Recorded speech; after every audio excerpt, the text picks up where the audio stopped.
Good afternoon, ladies and gentlemen. First of all, I'm going to read a prepared text, and then I will try to raise some of the issues before I sit down so that we can generate a debate. I am happy to be here for the second time to be with you on this interesting topic of Africa, development, trade, and economy. I think this topic is relevant, and I think also it's at the center of development and prosperity of Africa. The battle we have in Africa, whether we are talking about trade, whether we are talking about economics, whether we're talking about politics, is essentially poverty, abject poverty. Africa has the largest deposits of various minerals, precious minerals, and yet we are getting only probably 1% of the global trade in these minerals. And therefore, we need to ask ourselves, what can we do? But let me start off by saying that Africa is not a poor continent. I've said this contrary to what others believe, and I would like to repeat. Africa is not a poor continent. It is the people of Africa that are poor. I'm saying this because if you look at the resources we have, we could get out of poverty. But much of these resources are not being processed on the continent. They've been shipped throughout the years, the last 50, 60, 70 years. They're creating employment and trade in industrialized countries, and Africa still remains poor. As a matter of fact, we get very low prices for our primary commodities.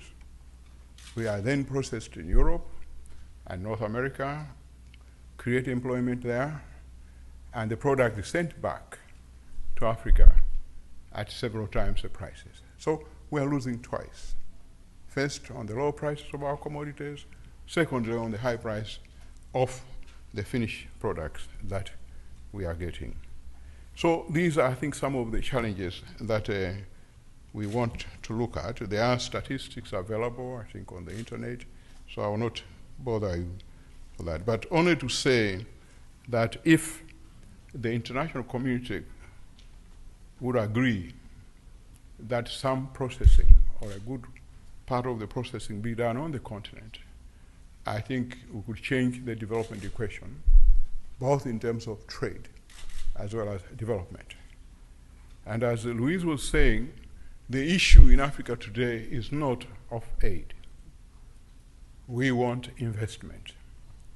We want investment in agro-processing, value addition, processing of our minerals, so that then we can trade on the international market at a fair and better prices.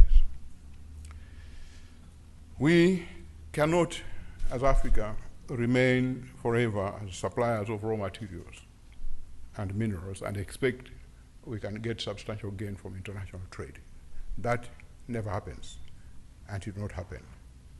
So the question will be, what do we do next? We also are faced with scarce and limited financial resources, largely not because Africa is not a good investment area, but because of the perceptions of the financing institutions. By the way, any investment in Africa these days, whether it's industrial trade, will actually give you several times your returns than the same investment in United States and other developed countries. That is a fact. And yet, somehow, the international financial institutions have not realized that they could make money just for a song on the continent. And perhaps that will be one of the messages that we want to encourage other people. Now, in Malawi, we have a number of commodities that we are trading on the international market. We have tobacco, we have cotton, we have sugar. In fact, we've got ISO 9000 certificate as producing one of the best sugars in the world. But we have also tea, we have several other commodities.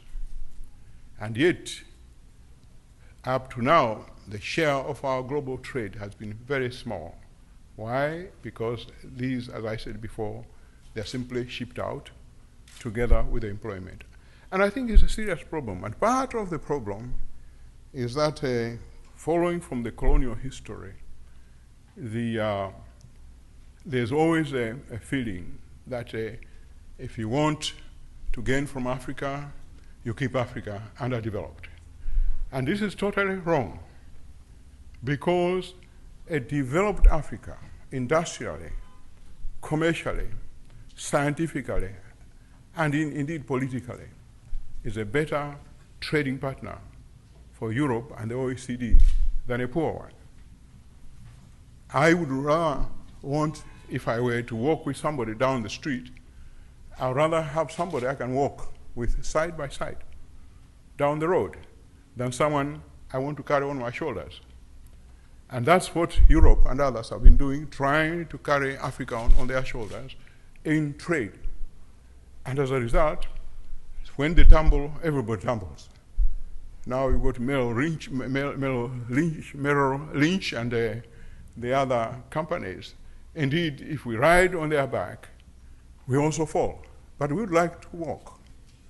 So in trade, as we have said in Doha, we would like to have the same advantages that all other OECD countries have in trade, particularly in trade in commodities.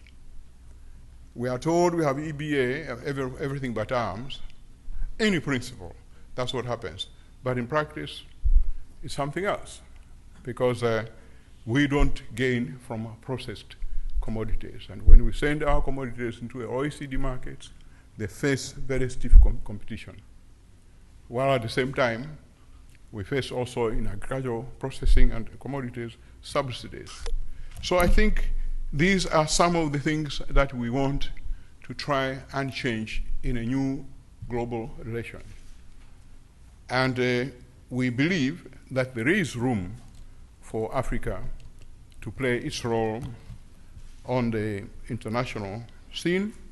We believe that Africa can contribute to the development of the global village. I often wonder, and I've always asked my colleagues in Africa, where is Africa in the global village? Because in any village, you have some people who are in their house drinking tea or whatever it is that they drink and enjoying music. Then some of them are in the veranda. Some of them don't have room in the veranda. They are in the yard, probably in the sun and rain. And then the others are on the fringe of the village. They haven't even got to the yard, let alone into the veranda. Where is Africa in international trade? In the Doha round of negotiations, where is Africa? And I think this is what we have to ask. If we are talking about a global village, then everybody should have a share, an equitable share or fair share of that global village. We do not. We don't have that share. And I would like to believe that some of the African countries, we're on the fringes of the global village, but we like to be an integral part of that global village.